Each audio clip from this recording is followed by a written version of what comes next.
Pakistan Tehreek Insaf PTI ने कौमी assembly में मंजूर की गई हुकूमती करारदाद मुस्तरद कर दी। गुज़िश्ता रोज़ कौमी असम्बली ने 9 मई के शरपसंदों के खिलाफ केसेस मिलिट्री एक्ट के तहत चलाने की करारदाद मंजूर की।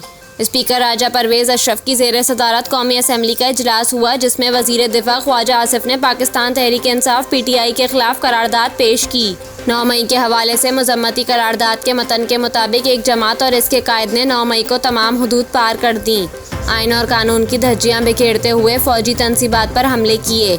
इनके हमलों से रियासती इदारे और मुल्क को नाकाबिल तलाफी नुकसान पहुँचा।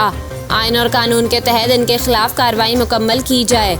बाद अज़ां PTI ने कौमी असम्बली में मंजूर की गई करारदाद मुस्तरद करते हुए कहा कि हुकूमती करारदाद 9 मई के असल मंसूबा साजों को बचाने की कोशिश है। PTI की जानिब से मौक़िफ़ इख्तियार किया गया कि करारदाद तहरीक इंसाफ और चेयरमैन PTI को मरूद इल्ज़ाम ठहराने की कोशिश है।